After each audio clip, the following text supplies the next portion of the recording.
welcome to episode 5 of a series that we've been doing, Event Pros, Preparing Today for Tomorrow.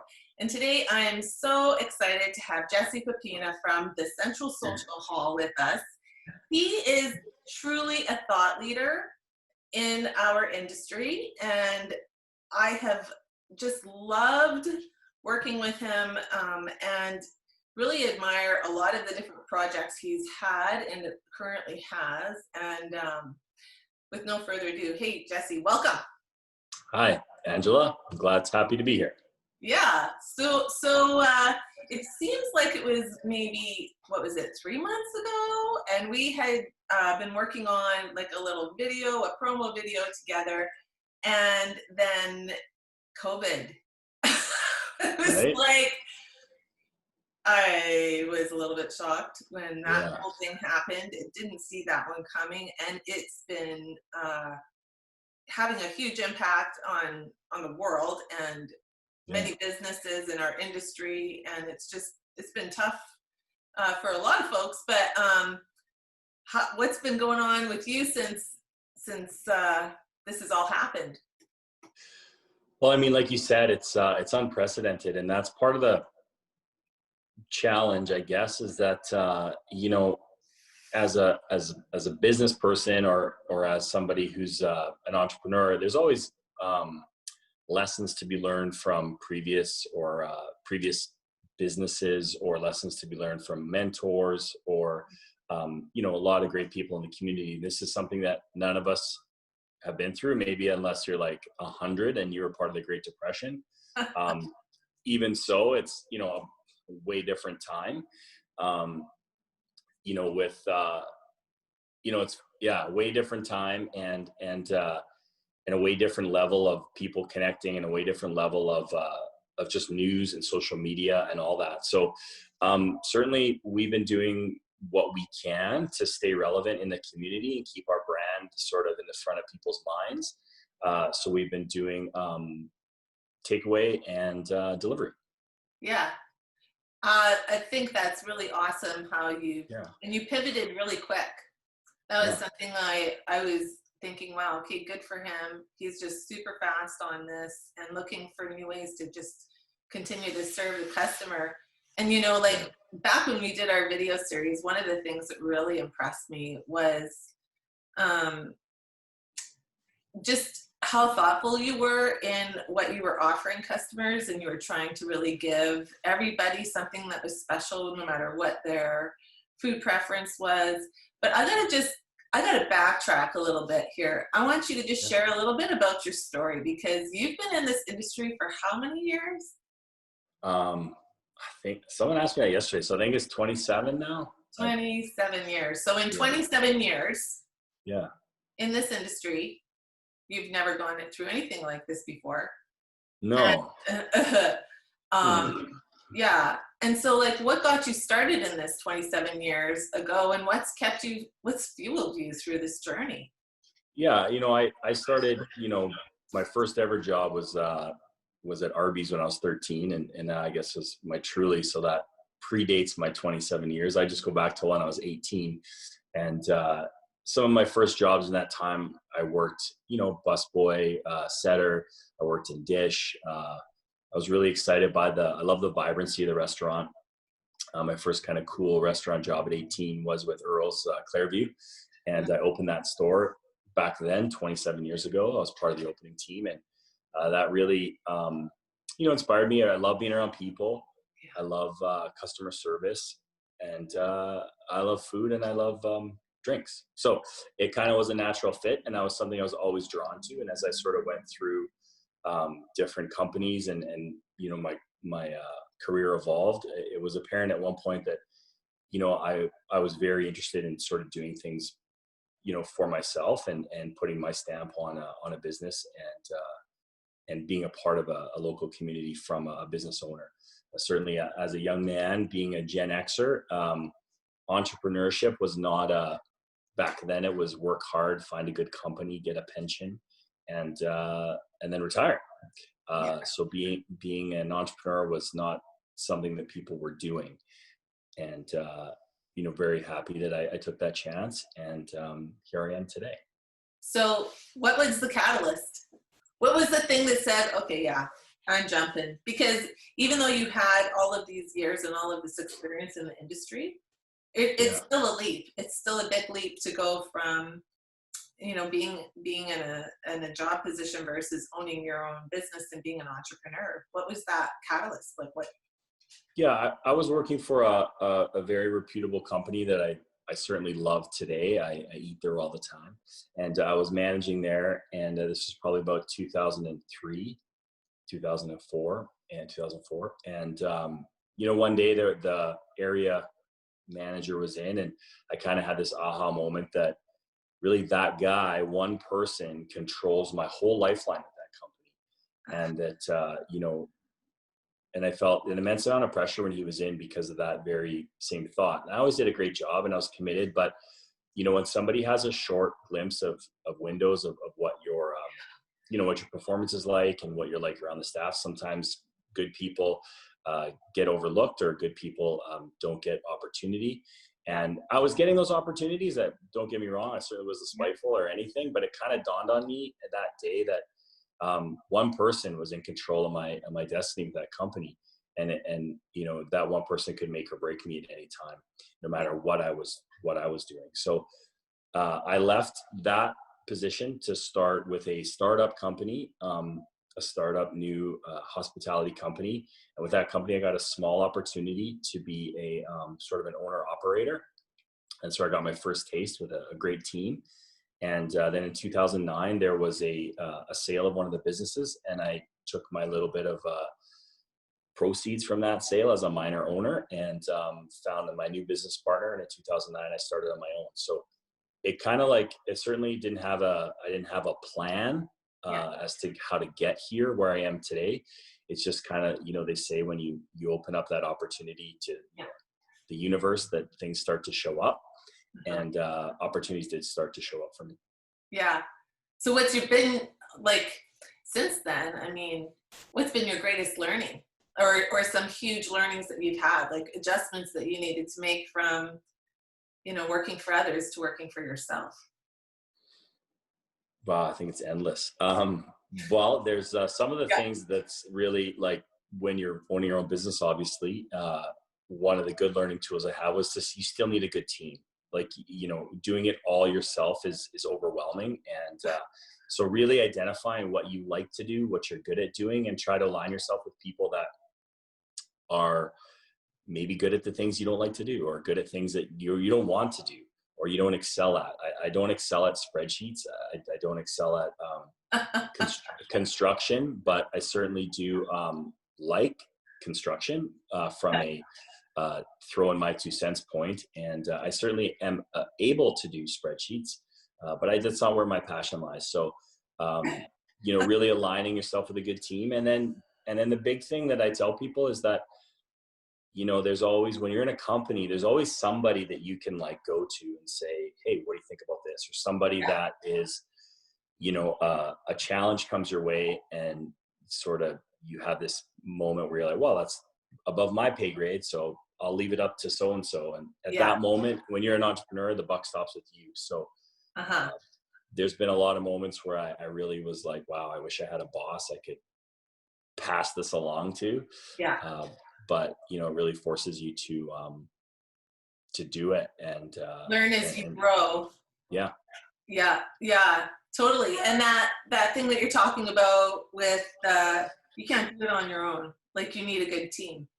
Yeah. The team that you kind of put alongside you, what your strengths and weaknesses are. You know what you're good at. So it's like, and then you can really see when you bring in a team, it actually adds so much. The right people add so much to your organization, because you're able to say, oh, well, their opinion of this, I never would have thought of that. Or they have this whole other level of understanding on something that you thought you knew, but they actually really know. So this can be really beneficial. So when you're looking at your team, what are some of the core things that you look for that to really complement who you have in place right now, but as well yourself, and what are some of those really important things, and what do you think that's going to look like even going forward when we're trying to now go, okay, well, clearly demand has shifted, so we've had to like change organizations, and so this new way of doing things going forward, like what are you going to be looking for? What's important to you for your team?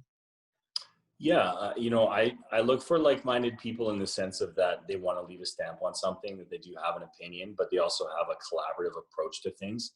Uh, I certainly really appreciate my business in the sense that I get an opportunity to work with young people all the time, and I think that that really keeps me connected to what society is. As a 44-year-old guy, if I wasn't surrounded by 20 and 30-year-olds, I probably, aside from not knowing the new Drake song, what are the trends? What motivates people? What's changing in the landscape? So I feel like that's really helped stay a part of that. Just having that communication and having those lines open with my staff and with my team and with my business partner, Yeah.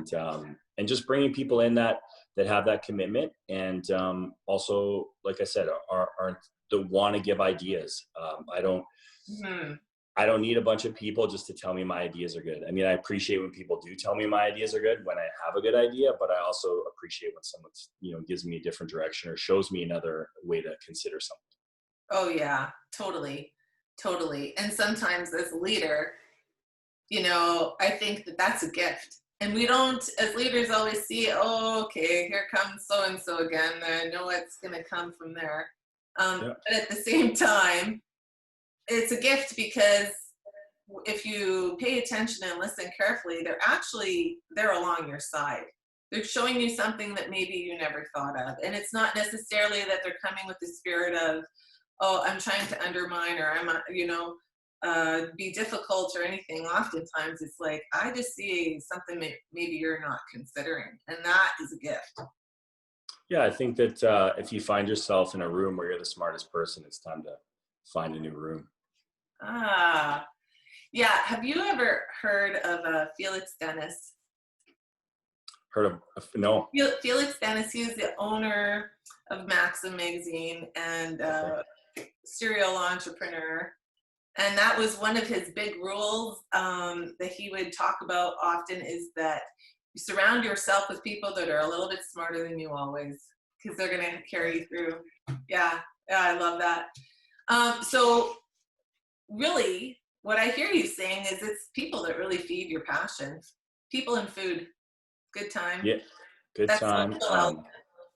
Yeah, I think we're really, for me, it's about as an entrepreneur and as someone who owns a restaurant, really, it's more about creating experiences for people. Now we do that we create experiences or reactions from people through food, through cocktails, through basically the physical space. But, it's really rewarding for me to walk through the room and see a busy, full room full of tables with people doing what, sort of the oldest tradition we have, is really just breaking bread and eating over community, and breaking down those walls. And, people say a lot of times the best meetings are and the best plans are written on a cocktail napkin. And, sometimes when we get out of that, we get out of our shell and get out of that corporate office, and we're in a restaurant setting, your real ideas come out. You feel a little more free to say what you want to say or share your ideas. So when I see people, when we create experiences for people like that, that's what really, like, that's my driver. And then we, through that experience, we get to provide people with some great food and some great beverages. Yeah. I love that. It's like breaking bread brings community, brings togetherness. For sure it does. Yeah. And I've noticed that even when you're talking about, that's where you find it's almost like you're paid when you're walking through the room and you're seeing that happen. It's huge. I know, like, when I would do events and I would see that moment, and it's like, I just got paid. This is why I'm doing it. It's not just for the paycheck, although that's an important part of business. As well. So you talked a little bit about doing curbside pickup with your restaurants right now. That's one of the ways that you're innovating and kind of, continuing to be out there. Um, what do you see happening post COVID in the coming months? How are you moving things forward in that phase? Yeah, we're working through that right now as we speak. I think that a couple things, it's weird to think that, a couple months ago we used to celebrate a birthday with a cake full of candles, and we'd eat that cake after somebody had blown all over it. Um, and and we were fine with that. Now we're going to be like, okay, blow out your Yeah. candle over here and then eat the cake over here. Um, I think that for me, it's about safety, obviously, and for me, it's about getting back to some social normalcy again. Like, we're wired for connection as human beings, and again, how we do that most regularly is at a meal. Yeah. So we're cautiously optimistic to take these next steps at some point, and really I put a lot of. I'm a restaurateur. I'm not a doctor, so I've been putting a lot of trust in our in Dr. Dina Hinshaw, Yeah. and what her team has to say. And she's led us through a really unprecedented pandemic, and us in Alberta and Edmonton specifically have been so great at flattening the curve. So if she's telling us that it's time to start getting back to mingling, then I'm going to trust what she's saying. So we're following along her guidelines, and yeah, and I mean, what it's going to look like, I don't know. What are people going to feel like? Are people going to feel comfortable having a meal? Are people going to feel comfortable eating from being served by someone wearing gloves and a mask? If that's the case, are getting their temperature checked on the way in? I don't know. Like, that's, we've done everything in our business to make customers feel welcome, and now it feels weird to think that a mask, gloves, and a thermometer would make someone feel more welcome. Yeah. So it's a time where I don't know that there's I don't say there's a right answer. There certainly is a right answer. Safety is the answer, but Absolutely. again, restaurants could open at 50% capacity, and some may choose to wait, and some may choose to stay closed. But really depends on the temperature of society. Are they ready? Yeah, I think And that's so true. Absolutely. Yeah, like with what you're saying, it's one thing like the regulations that they're going to put in place, and it's interesting how that is going to make people feel comfortable. But or the latest thing, one of the latest things I've read is no buffet style right. service of food. But I'm gonna be very happy to take a plated meal if I know that that's a safer option for me. Right. Please, like, I would prefer that. And Yeah. it's so interesting what you were saying about blowing out the candles. That is so true. It was my son's birthday, so instead of blowing out the candles, it was the. Right. If you're Like, 50, so, that's gonna hurt. That's gonna hurt. it's it's funny because it can be overwhelming at times when you think about taking these next steps. But I've been trying to take a step back and think about where we've come and the interaction that's happening. And I think what's important to remember is that if you just takes a place like Costco by itself, Yeah. where every grocery store you go to right now is busy all the time.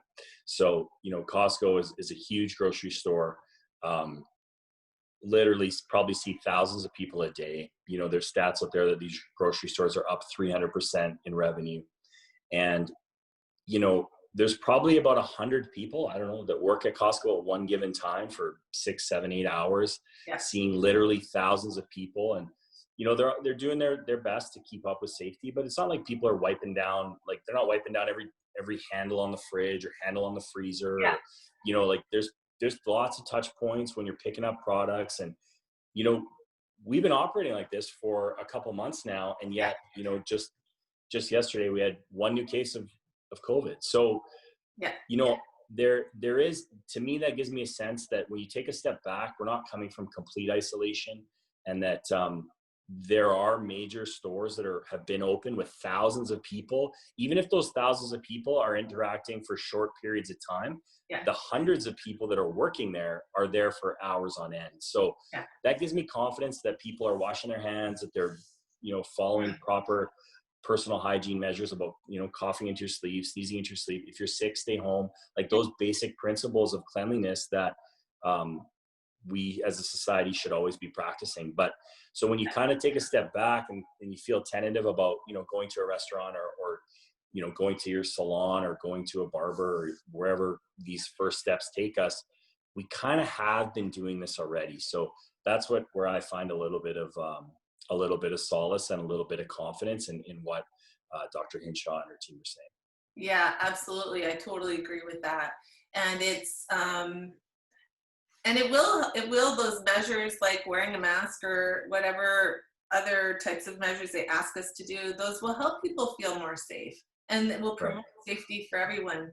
I think that it's going to be really interesting. I can see, even just from a comfort perspective, where hand sanitizer, when you're entering a venue, for example, might be a new normal, or where, like in your business model, it's about getting the number of people in there and the number of people you serve meals to has a huge impact on your business model. So having those numbers reduced now, and then shifting your business model to kind of, okay, so I know for however long, whatever this looks like, my business model is going to shift here. How do I now compensate for that lost income and find other revenue streams that can pick that up?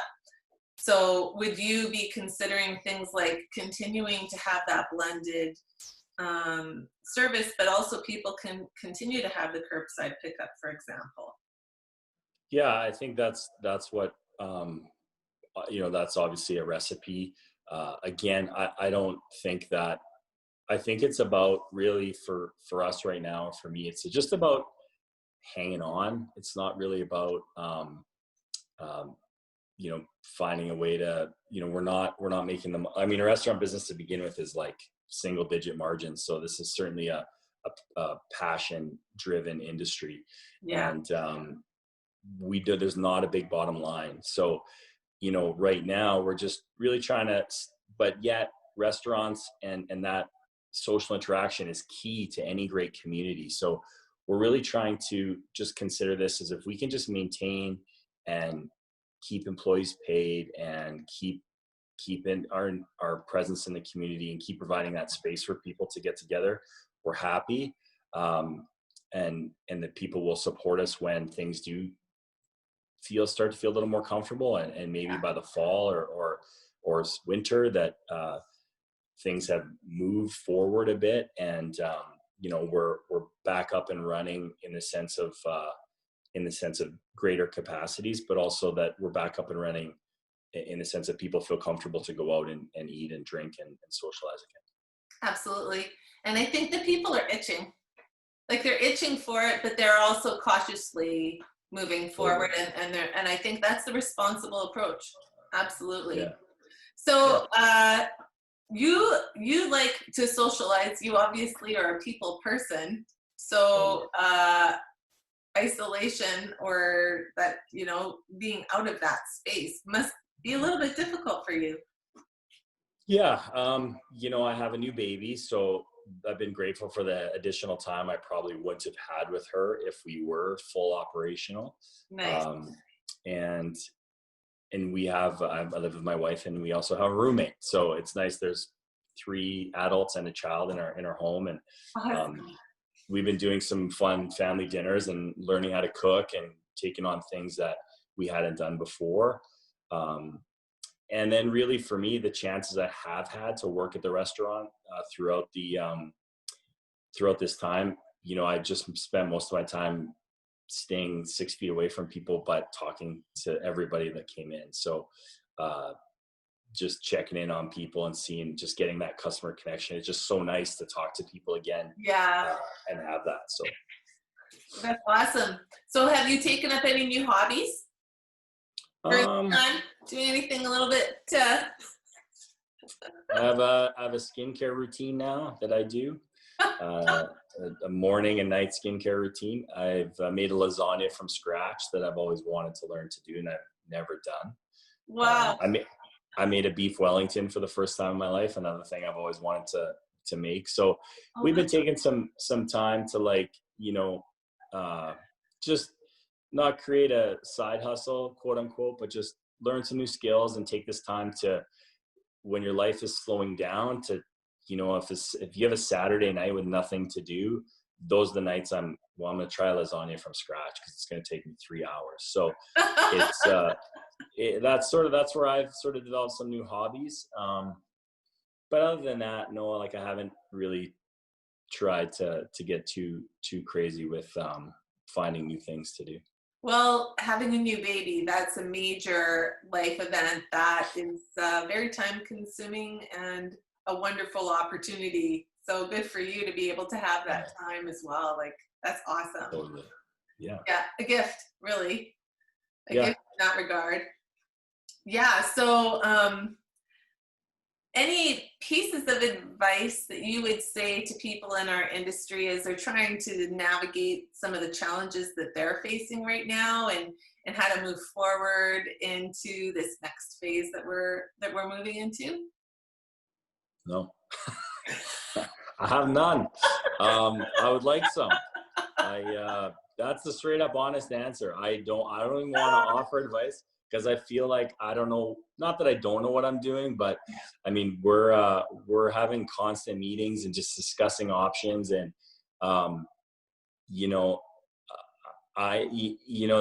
the advice that I'm sort of giving myself right now is to do the best to follow along with, the nice thing about our business is we're a business that is already committed to cleaning and sanitizing, and there's a lot of practices that, like, washing our hands regularly, using gloves at certain times in the kitchen.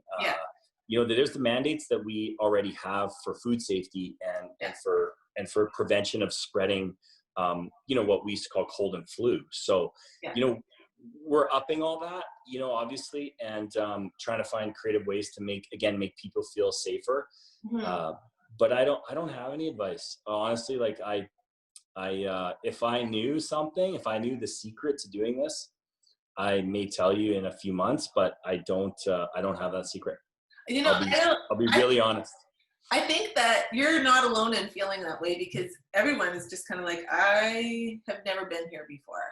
I'm Right. like, what am I pulling on from yesterday for this moment right now? Right. But it's been interesting. I've talked to a few different people in our industry, and there's been common themes throughout all of those conversations. And the number one, well, some of the main ones, was, this isn't just what we do.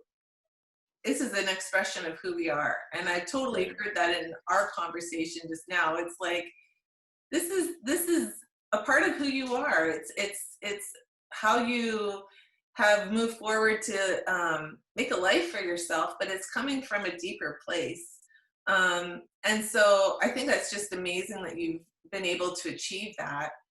But that's why sorry to interrupt. That's why that bad reviews hurt us so much, because when somebody rips you apart online, it's literally like they're ripping apart. You put your heart and soul into something, and so rewarding when people send you that email thanking you for the experience, and then so heartbreaking when somebody doesn't take the opportunity to tell you what their experience was, and just go online and attack you like you're some nameless, faceless business, when that chicken linguine that they couldn't stand is like your mom's recipe or something that you're so proud to add to your menu.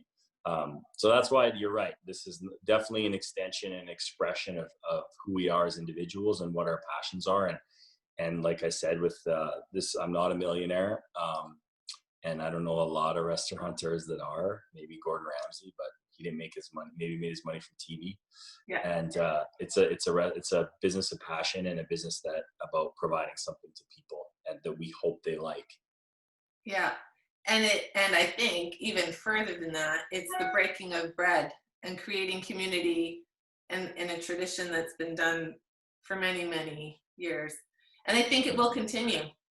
Yeah. And we're resilient, you know, that's the other thing too. And I think that events will be back. I think people are going to come back to the Central Social Hall. They're going to come back and want to continue in those traditions that and feel connected to their community. Like, we are social creatures.